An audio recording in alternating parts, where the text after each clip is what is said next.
하나님 말씀 창세기 41장 1절부터 8절까지 있는 말씀을 보겠습니다. 만 2년 후에 바로가 꿈을 꾼 중 자기가 하숫가에 섰는데 보니 아름답고 살찐 7 암소가 하수에서 올라와 갈밭에서 뜯어먹고 그 뒤에 또 흉악하고 파리한 다른 7 암소가 하수에서 올라와 그 소와 함께 하숫가에 섰더니 그 흉악하고 파리한 소가 그 아름답고 살찐 7 소를 먹은지라.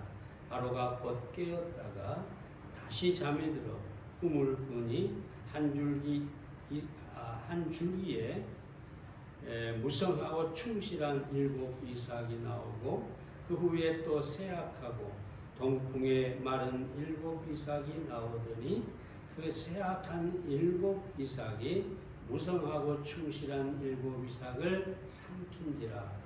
바로가 깬 주 꿈이라. 아침에 그 마음이 번민하여 보내어 애굽 술객과 박사를 모두 불러 그들에게 그 꿈을 고하였으나 그것을 바로에게 해석하는 자가 없었더라. 창세기 41장은 바로가 꿈을 꾸고 애굽의 모든 술객들과 박사들이 그 꿈을 해석하지 못하자 요셉을 기억한 술간음장이 바로에게 얘기를 하게 되고 바로가 요셉을 불러서 꿈을 해석하게 한 것을 보게 됩니다. 그래서 이 꿈을 해석한 이 요셉을 바로가 애굽의 총리로 삼았습니다. 그래서 요셉은 총리가 돼서 애굽을 구원했을 뿐 아니라 자기 가족을 구원하고 애굽으로 자기의 가족을 불러들인 것을 보게 됩니다. 오늘은 이 요셉을 통해서 몇 가지 교훈을 찾아보겠습니다. 첫째로 하나님은 요셉을 훈련하셨습니다. 1절 말씀을 보겠습니다. 만 2년 후에 바로가 꿈을 꾼즉 자기가 하숫가에 섰는데, 그렇죠?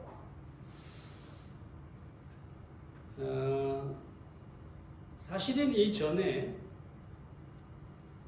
우리가 잘 알지만 술 간원장과 떡 관원장이 요셉이 갇힌 감옥에 들어왔죠.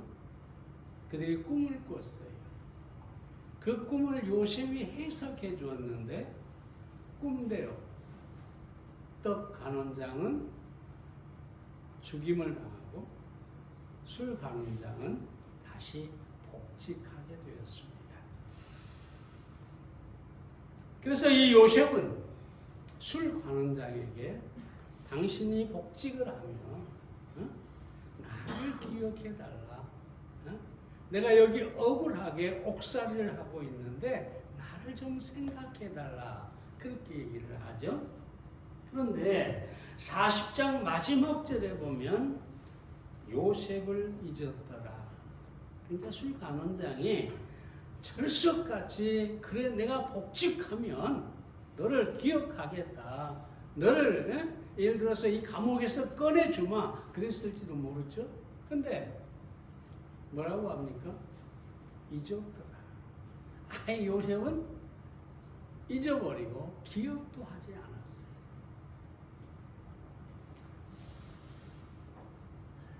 어쩌면은 요셉이 그 이후에 만 2년 동안 더 고통스러웠을지 모릅니다. 왜냐하면 노예의 삶도 살았고 죄수로 살기도 했지만 이 술 관원장을 믿고 기대하고 있었는데 아무런 일이 일어나지 않는 거예요. 그러니까 기대가 있던 만큼 실망도 컸을 겁니다. 그런데 이 요셉의 이런 노예와 죄수의 삶은 하나님의 훈련이었다는 거지. 시편 105편 17절부터 19절에 보면 이렇게 말씀합니다. 한 사람을 앞서 보냈으며 요셉이 종으로 팔렸도다. 그 발이 착고에 상하며 그 몸이 쇠사슬에 매였으니 곧 여호와의 말씀이 응할 때까지라. 그 말씀이 저를 단련하였다. 요셉이 노예가 되고 죄수가 돼서 고난을 받는 것은 하나님께서 요셉을 단련하신 것이다. 훈련시킨 것이다. 그렇게 말씀하고 있다는 것입니다. 그리스도인은 이 요셉처럼 때로 고난을 통해서 훈련을 받게 되죠. 왜 그러면 이런 훈련을 받느냐? 거기에는 하나님의 뜻이 있고 선한 목적이 있습니다. 자, 여기서 우리가 생각할 게 뭐냐면 먼저 하나님의 훈련은 그 자체로 유익한 것이다. 유익한 것이다. 하나님께서 우리에게 허락하신 것은 아무리 그것이 고난이라 할지라도 우리에게 유익한 것이다.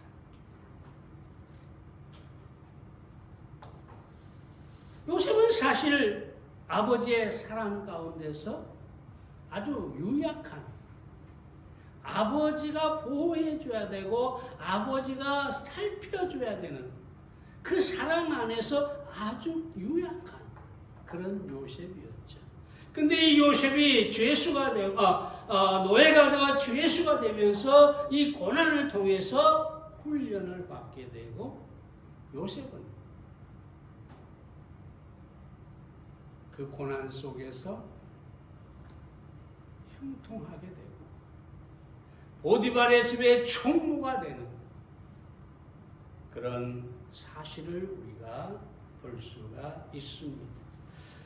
페스탈로치가 이런 말을 합니다. 고난과 눈물이 나를 높은 애지로 이끌었다. 보유와 즐거움은 이것을 만들지 못했을 것이다. 보유와 즐거움, 그러니까 내가 많은 것을 가지고 그것을 누리는 그런 삶을 살았다면 내가 이런 높은 애지를 갖지 못했을 것이다. 그렇게 얘기하고 있는 것이죠. 이 고난은 우리를 훈련시키고 우리를 지혜롭게 하고 우리를 축복의 길로 인도하는 것입니다. 댐장의 아들 여러분 잘 알죠? 우리 존 버년 철로 역정을 쓴 사람인데 33살부터 12년 동안 오로지 복음 때문에 예수님을 전한다는 이유로 옥살이를 12년을 하게 되죠. 그는 감옥에서 프루의 명작 철로 역정을 쓰게 됩니다. 이 철로 역정은 존 밀턴과 함께 영국의 가장 위대한 작가라는 그런 명성을 날리게 했고요. 또 수많은 그리스도인에게 여기 감동을 주는 그런 책이 바로 철로 역정입니다. 그는 이렇게 고백을 합니다. 나는 그렇게 목마르게 찾아다니던 보물을 고통의 감옥 안에서 비로소 찾을 수가 있었다. 그러니까 감옥이라고 하는 곳에서 정말로 보물을 찾았다. 여러분, 고난은 우리에게 하나님이 허락하신 고난은 우리에게 유익한 것이다. 그렇게 믿으시기 바랍니다. 뿐만 아니라 하나님의 훈련은 목적이 있다는 것을 우리가 알아야 합니다. 하나님께서 요셉을 단련하신 것은 그냥 아무 의미 없이 하는 게 아니죠. 목적이 있었죠. 우리가 잘 아는 것처럼 이 선한 일에, 애굽을 구원하는 일에, 자기의 가족을 구원하는 일에 쓰기 위해서 미리 보내셨죠. 그러니까 고난은 분명히 이 훈련은 목적이 있다. 제가 상무대에서 장교들 훈련을 시켰다는 것 아시죠? 장교 후보생들, 육사생들, ROTC생들, 3사관학교생들 전부 와서 훈련을 받는데 거기서 제가 사격을 가르쳤어요. 사격. 제가 군대에서 특등사수였거든요. 사격을 가르쳤어요. 근데 제일 거기에서 훈련을 잘 받는 사람이 누구냐 하면 육군사관학교 생도들입니다. 이 사람들은 철저해요. 조교가 조금이라도 게으름을 피우거나 이렇게 하면 오히려 조교에게 왜 훈련을 안 시키느냐, 왜 이런 것을 가르쳐 주지 않느냐, 그게 육사생들이에요. 그런데 ROTC나 이런 사람들은 어떻게 하든지 편하게, 어떻게 하든지 좀 훈련을 적게 받으려고 노력을 하죠. 그래서 저는 그런 생각을 했어요. 야, 역시 육군사관학교생들은 다르구나. 근데 제가 이번에 생각을 했죠. 이 계엄을 막는 사람들이 그 대령들이 있잖아요. 육군사관학교생이 하나도 없더라. 3군사관학교 학생들, 학군단 출신들. 그러니까 완전히 군대에서 비주류죠. 이 사람들은 별을 따는 것은 거의 불가능해요. 그런데 이번에 보니까 이 사람들 때문에 우리가 이렇게 편하게 마음대로 살 수가 있게 된 거예요. 그래서 그런 생각이 있다. 야, 이 머리 좋은 거, 좋은 학교, 이게 중요한 게 아니다. 그 정신이 중요한 것이다. 이런 생각을 했습니다. 자, 그러면서 그분 중에 한 분이 그런 얘기를 자세하게 얘기는 못하겠습니다만은 군인은 국가와 국민을 지키기 위한 사명을 가지고 있다. 그건 대통령도 아니고 다른 어떤 것도 아니고 오로지 국가와 국민을 지키는 것이다. 와, 정신이 똑바로 박혀 있더라고요. 중요한 건 그거예요. 목적. 하나님은 분명히 고난을 통해서 우리를 훈련할 때 거기에 목적이 있다는 거죠. 이 목적을 바라보는 사람들은 인내하게 되고 고난을 이겨내게 되고 결국은 승리하게 되는 것입니다. 무엇보다도 고난은 그 훈련이 끝이 있습니다. 영원하지 않습니다. 훈련 자체가 목적이 아니기 때문에 목적을 위하여 쓰임받을 만큼 훈련을 받으면 반드시 끝이 있어요. 만 2년 후에라고 하는 것을 봐도 우리가 알 수가 있죠. 훈련은 과정이고 목적을 위하여 반드시 그 끝이 있다는 사실을 알아야 합니다. 우리는 요셉처럼 어떤 고난을 당할 때 이 고난의 끝이 있다. 영원하지 않다. 이건 과정일 뿐이다. 이건 훈련일 뿐이다. 끝이 있다는 사실을 믿고 인내해야 하는 것입니다. 자, 여러분, 다시 한 번 말씀드립니다. 고난은 훈련이었습니다. 하나님은 우리를 훈련하신 분이다 라는 사실을 믿으시기를 바랍니다. 두 번째로 요셉의 배후에서 하나님은 요셉의 배후에서 역사하셨습니다. 1절 말씀 계속 봅니다. 만 2년 후에 바로가 꿈을 꾼 주 8절에 보면 해석하는 자가 없었더라. 16절에 가보면 요셉이 뭐라고 하냐? 해석은 하나님께 있다. 이렇게 얘기하는 것을 보게 됩니다. 바로의 꿈은 방금 읽은 것처럼 살찐 소 7마리를 쇠약한 소 7마리가 잡아먹어버린 풍성한 곡식 7개를 이 약한 마른 이삭이 삼켜버리는 그런 꿈을 꾸었죠. 애굽의 모든 박사들 수객들을 다 모아서 꿈을 해몽하라고 했는데 아무도 해몽한 사람이 없었습니다.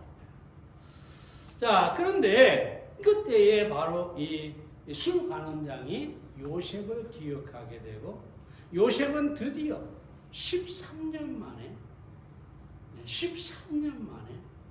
바로 앞에 서게 되는 것을 보게 됩니다. 여러분, 요셉의 생애를 우리가 지금까지 쭉 보아왔지만 하나님께서 요셉의 배후에서 계속해서 역사하고 계셨다. 계속 섭리하고 계셨다. 하나님께서 요셉을 바라보며 그 요셉의 고난과 요셉이 만나는 사람과 요셉이 바로 앞에 서기까지 하나님이 계속해서 섭리하시고 역사하시고 하는 모습을 우리가 보게 됩니다. 우리가 고난을 당하면 참 어려운 것이 뭐냐 하면 내가 이런 고난을 당하는데 하나님은 왜 침묵하실까? 하나님은 어디 계실까? 나를 과연 내가 이런 고통 가운데 있는 것을 하나님이 아실까? 그래서 우리뿐만 아니라 욥기 13장 24절에 보면 이렇게 얘기하죠. 주께서 어찌하여 얼굴을 가리우시고 나를 주의 대적으로 여기시나이까? 욥은 심지어 뭐라고 합니까? 어찌하여 하나님이 나를 대적으로 나를 원수로 보시고 이런 고난 속에서 나를 버려두십니까? 욥의 고난을 우리가 잘 알잖아요. 얼마나 고통스러웠으면 하나님께서 그 얼굴을 나에게서 가려버리고 나를 자기 원수처럼 대하신다. 다윗도 시편 44편 2절에서 뭐라고 하냐? 어찌하여 주의 얼굴을 가리우시고 우리 고난과 압제를 잊으시나이까? 하나님, 내가 이런 고난을 당하는데 이렇게 압제를 받는데 왜 하나님은 얼굴을 가리고 나를 보지 않으시고 나를 기억하지 않고 나를 버리십니까? 다윗도 그러죠. 근데 우리와 마찬가지예요. 우리도 고난 속에 있으면 그러죠. 과연 하나님이 살아계실까? 과연 하나님이 나에게 관심이 있으실까? 과연 하나님께서 나를 도우실까? 그런데 여러분, 우리가 분명히 알아야 할 것은 내가 볼 수 없고 알 수 없지만 하나님은 우리의 배후에서 역사하고 계신다는 것입니다. 성경에 보면 이사야서에 아주 흥미있는 사실이 하나 있어요. 하나님께서 이사야에게 예언을 하게 하시는데 메시아에 대해서 하게 하시면서 바벨론의 흥망성쇠를 예언하게 하십니다. BC 730년경부터 활동을 했는데요. 여러분, 이때는 잘 아십시오. 바벨론은 아예 없었어요. 근데 이사야에게 뭐라고 하느냐? 바벨론이라는 나라가 세워지고 그 나라를 불러서 이스라엘을 징계할 거다. 있지도 없는 나라, 않는 나라. 근데 150년 후에 바벨론이 일어나게 되고 이스라엘을 침략하게 되고, 여러분, 하나님의 섭리가 참 놀랍습니다. 몇백 년, 몇천 년 후에 일어날 일도 하나님은 아시고 계획하시고 역사하십니다.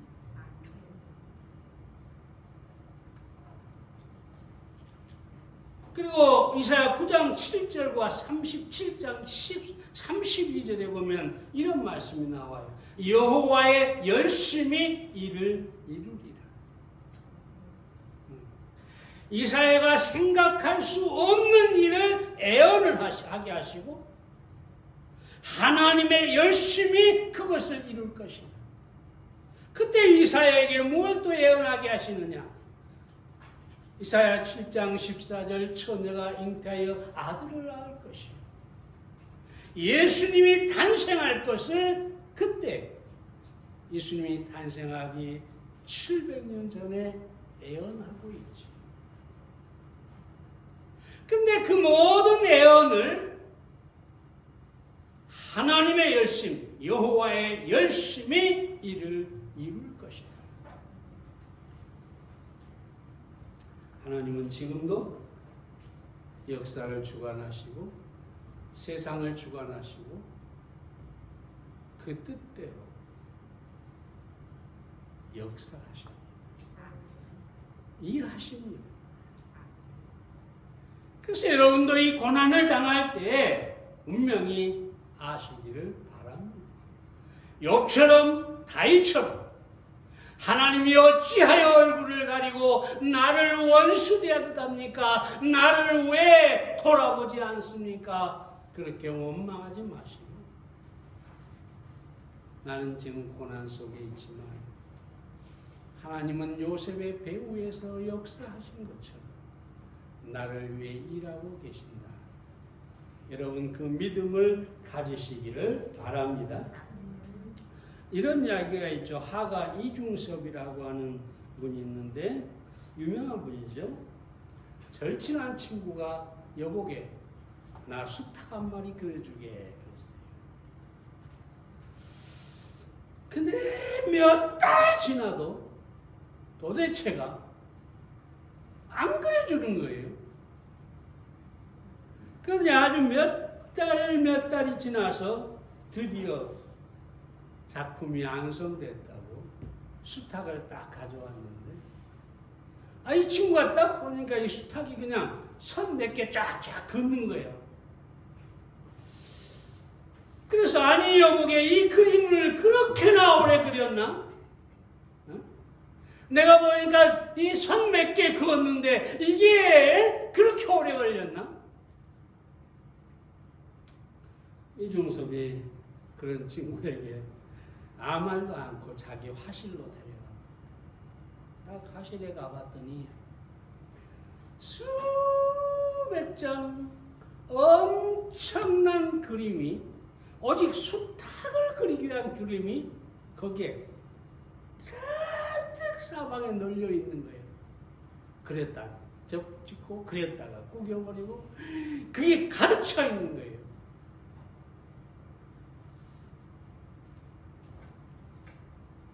여기서 친구가 그 그림들을 보면서 아주 이중섭이 자기를 위해서 얼마나 많은 그림을 그리고 노력을 하고 최고의 작품을 만들기 위해서 노력했는가, 그걸 거기서 보고 감동됐다고 합니다. 친구가 보지 않는 곳에서 이중섭은 그렇게 그림을 그렸다는 거죠. 하나님은 우리가 보지 않는 곳에서 열심히 우리를 위해서 일하시는 하나님이십니다. 믿으시기 바랍니다. 마지막 세 번째로 하나님은 요셉으로 총리가 되게 했습니다. 41절 말씀을 봅니다. 바로가 요셉에게 이르되 내가 너로 애굽 온 땅을 총리하게 하노라. 요셉이 바로의 꿈을 해석했지요. 7 좋은 이삭은 풍년, 7년 동안 풍년이 있을 거고, 흉악한 7 암소는 흉년이 들어서 기근으로 모든 것이 멸망하게 된다. 그런 내용이죠. 이삭도 마찬가지입니다. 근데 이 바로가 보니까 모든 애굽의 박사들, 술객들, 그 유명하다는 사람들이 아무도 자기의 꿈을 해몽하지 못했는데 요셉이 그 꿈을 단번에 해석하고 거기에 대안까지 제시한 것을 보면서 감동을 했어요. 그래서 너에게 총리를 맡기노라.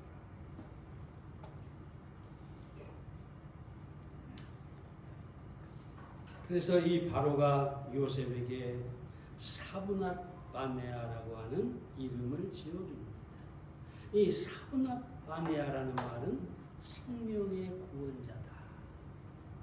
생명의 구원자.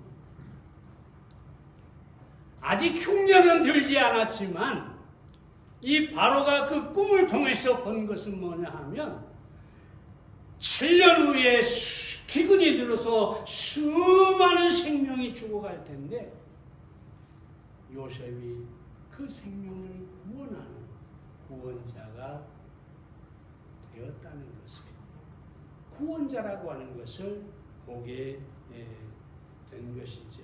자녀로운 하나님은 먼저 사람을 부르시고 다음으로 그 사람을 훈련시키시고 마지막으로 하나님의 뜻을 위해서 사용하시는 것을 우리가 알 수가 있습니다. 하나님께서 우리를 어떤 모양으로 쓰실지 모르죠. 어떤 사람은 이 요셉처럼 대단한 사람으로 쓸 수도 있겠죠. 그런데 우리 같이 평범한 사람들은 과연 하나님이 우리를 그렇게 쓸까? 어쩌면 그 꿈 자체가 허황된 것일 수도 있지요. 그러나 잘 들으세요. 우리가 어떤 일에 쓰임을 받느냐 이게 중요한 게 아니라 누가 우리를 쓰시는가가 중요한 것입니다. 하나님께서 나를 쓰신다면 내가 청소하는 일을 할지라도 그것은 고귀한 일이고 복된 일입니다.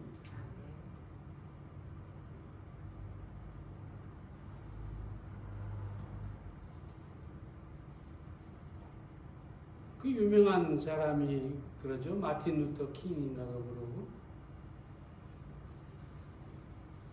식당에서 식사를 하는데 거기에 유명한 사람들이 있었고 그러는데 이 식당 마당을 청소하는 이 친구가 나가면서 야, 다 저런데 내 인생은 이게 뭐냐? 근데 그걸 들었나봐요. 가가지고 얘기를 하죠. 셰익스피어가 글을 쓰듯이 미켈란젤로가 그림을 그리듯이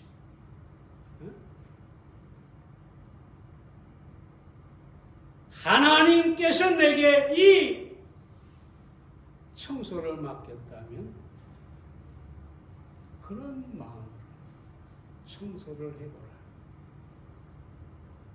그럼 맞는 거 아니에요.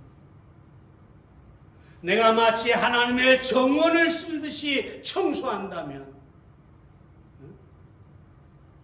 그건 귀한 일이죠. 이 얘기만 하고 마치겠습니다.